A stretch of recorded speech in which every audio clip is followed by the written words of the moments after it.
join us as we explore mortal remains.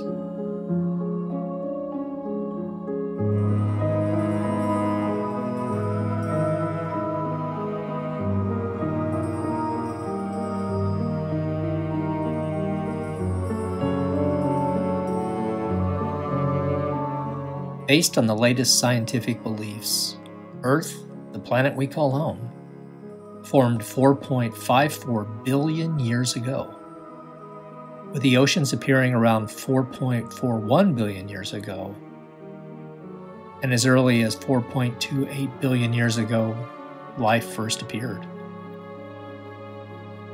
With life comes the inevitable passing. All living things go through this cycle, be it plant, animal, fungi, or bacteria. The American sand-burrowing mayfly has the shortest adult lifespan of any organism recorded. The males emerge before dawn, mate, and die within the space of about 30 minutes. Sadly, the females only have 5 minutes after emerging to mate and lay eggs before dying. The Greenland shark, on the other hand, can live to be 400 years old or longer. Unfortunately for it, there's no quick rump like the mayflies. They do not become sexually mature until hitting the ripe old age of 200. Potentially, the oldest living creatures are two species of jellyfish. They use transdifferentiation to replenish cells after sexual reproduction. Using this process, it can reprogram cells and change them to whatever cells need replacement.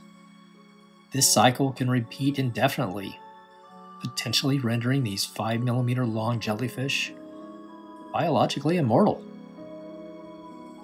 Most, if not all, living creatures leave a trace behind. This trace fragment could last mere seconds, or they can be preserved in fossil form for billions of years. Stromatolites from the 3.5 billion-year-old Dresser Formation in Western Australia are currently considered the oldest verified fossils ever discovered. These are definitely old, but a bit boring on the action-adventure scene. For that, we all have our favorite dinosaur. But Barney would just be a name without his fossilized bones to back him up. He would have been lost in the sands of time. Maybe finding those particular fossils wasn't the best thing for humanity. Non-bird dinosaurs lived between about 245 and 66 million years ago, in a time known as the Mesozoic era. This was millions of years before the first modern humans, Homo sapiens, appeared. Preservation of remains, be it natural or artificial, says one thing: I was here. Granted, today there are recording devices and photography that captures and records our life, but I can't even read the data off my old 8-inch floppy disk today. So a preserved skeleton, body, or fossil might make it past the next technological jump or solar pulse. Slightly off topic, but Earth was almost knocked back to the Stone Age on July 23, 2012. On that day, the Sun kicked out one of the largest solar flares and coronal mass ejections ever recorded, and it missed Earth by a whisker. If it had hit, we would still be picking up the pieces, says Daniel Baker of the University of Colorado, who led the research into the massive solar storm. Anywho, when it comes to the preservation of deceased humans, we all think of our mummies. Well, the Egyptian ones, that is. The mummification practice began in Egypt in 2400 BC and continued on into the Greco-Roman period. Around 2000 BC, every Egyptian with financial means could live in the afterworld, as long as the body was mummified and the proper elements were placed in the tomb. Mummification was not a strict requirement for resurrection in the next world. It was certainly regarded as a highly desirable means of attaining it. The prayers in the Book of the Dead were intended to help the deceased make a successful transition to the afterlife. But even earlier than the Egyptians, the coastal hunter-gatherers of the Acoma Desert of northern Chile and southern Peru were among the first to perform artificial mummifications as early as 5,000 to 6,000 BC. I won't go into the gory specifics here, but modern embalming does not give you eternal preservation. Read this link if you are truly interested, or simply morbid, for a play-by-play breakdown. Essentially, after 100 years in your casket, only your teeth and a few other residual portions of you will remain. The saying, ashes to ashes, dust to dust, is text adapted from the 1662 version of the Book of the Common Prayer. That was adapted from Genesis 3:19 in the 1611 King James Version of the Bible. Are humans the only creatures to practice memorial services and the preservation of their loved ones? Some primates do appear to mourn the passing of their kind, but have no rituals that look to preserve or bury their deceased. Chimpanzees have been seen engaging in apparent mourning behaviors, like returning to, dragging, and what appears as trying to resuscitate corpses. Generally speaking, most other animals don't show much interest in dead members of their species. Ravens, crows, and magpies have all shown that they are surprisingly empathetic to others of their kind. Dr. Beekoff of the University of Colorado has studied these rituals and concluded that magpies both feel grief and hold funerals. He wrote in the journal Emotion, Space, and Society about his observations of the following.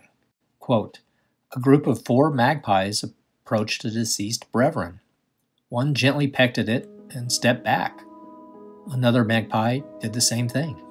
Next, 2 flew off, brought back grass, and laid it by the corpse. Then all 4 stood vigil for a few seconds and then flew off one by one. He went on to state, we don't know what they were actually thinking or feeling, but reading their action, there's no reason not to believe these birds were saying a magpie farewell to their friend. To date, no Sasquatch body or remains have been found and verified. Even some of the ancient reported Yeti remains in the Himalayas have not been conclusively verified. Where are the bones of Sasquatch? Shouldn't we find them? Are they buried by their families? A few years back, I stumbled upon the skeleton of a dead bear in late November. Well, the ravens alerted me to the carcass, that is, and I went to the forest to investigate. It had probably passed a week or 2 prior and was rather ripe. I marked the GPS location and returned the following April to see how the skeleton fared. The only thing I found was a single scapula bone. All of the other remains were gone, even the fur, skull, teeth, and claws.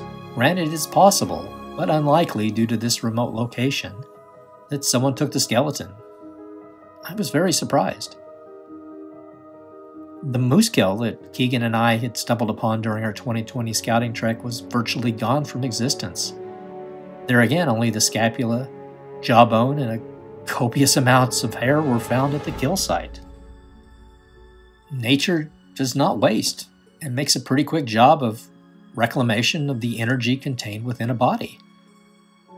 The sun is the major source of energy for organisms and the ecosystems of which they are a part.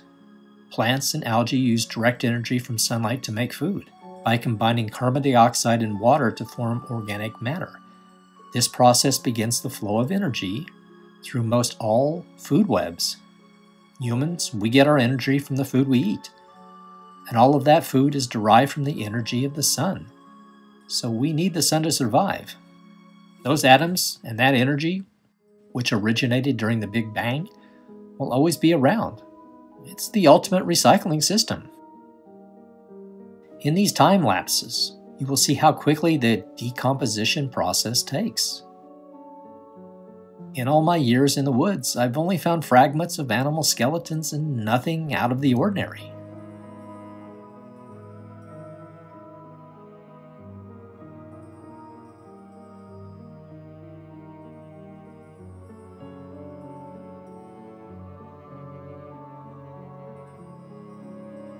buddy of mine were driving to my property up in Princeton, and along Highway 3 there. We saw this beautiful waterfall. We decided to stop along the side of the road. We went over the edge, and you could see it was just this gorgeous river flowing down below. It was about maybe 150 feet down. It looked pretty treacherous to actually get down there. So we both decided, let's go down. It was, I guess, we thought it was a hill, but it ended up being a lot more like an escarpment, really, than a hill. It was quite rocky and really super steep. We got down there, and it was beautiful down there. We kind of got to the river's edge, and we started skirting along the river's edge and just walking down. And bizarrest thing, we saw the skull and just sitting on top of the rock, and it was bizarre. We both thought it felt ceremonial, or felt like it was placed there, or who knows. It was weird. It was definitely placed upright. We just looked at it and thought, this is really odd, and picked it up, looked around. I mean, there's no one down. There's nothing down there. It's kind of, I don't think people actually venture down there. As we were looking at it, I first thought it was a human skull. It looked like a human skull. And it was, kind of white, but sort of had like a dried patch of something on it. As we sort of, kind of picked it up and looked at it, I thought, there's no way this isn't anything that I've ever seen, in any picture that I know of. Reason being, because it had a protruding sort of mouth jaw, sort of not enough to be a dog or anything like that. Definitely not. It was human size, so it wasn't a cat, and you can tell a cat's face really well. It had sort of human eyes, but they were really kind of high brows and the oddest ridge. And that was kind of what we thought was really strange, was just the ridge. Definitely kind of looked like a monkey, chimpanzee, something that, something you kind of see in a magazine more than anything else. Of course, immediately we thought, well, just take this. And then it just, I don't know, we both just had like a real kind of weird no feeling the whole time we were down there anyway. It was kind of just a bit strange. And the way it was placed there, went to go put it back, we looked at the rock, and it was red, and it was a stain on the rock that looked like blood, and all the other rocks around it, had no moss or staining or anything on them. They're all just kind of river rocks. It was the same river rock, so it was the only one that had a stain on it. So we just this was just too weird. Let's get out of here. So we just kind of we just left it and just boogied back up the hill and went back and drove off, and then talked about it for the entire weekend. And, didn't know why we didn't go back and get the skull. We actually drove past on the way back, and we're going to go back down there. It was just like, no, there's no way, we're not going back down there. That is the bizarre story of the Highway 3 skull. The Upper Similkameen band's name for this region is Snazazist, meaning striped rock place. Similkameen's oral history tells the story of a capricious chipmunk who taunted Sasquatch. Determined to catch the chipmunk, Sasquatch kept swiping at the rocks of Stimwinder Mountain and caused the stripes we see today.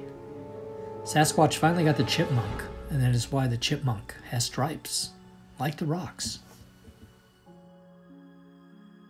Keegen remembers the spot well, and even though it is outside of our primary focus area, we will return and investigate further at some point. Make no bones about it. This year, as Keegen, Trev, and myself go on our treks, we will most certainly keep our eyes open and document any remains that we might discover. We'll ignore the roasted chicken bones or beer bottle carcasses we might find. Don't worry, we'll back them out if we find them. See you guys. Until next time.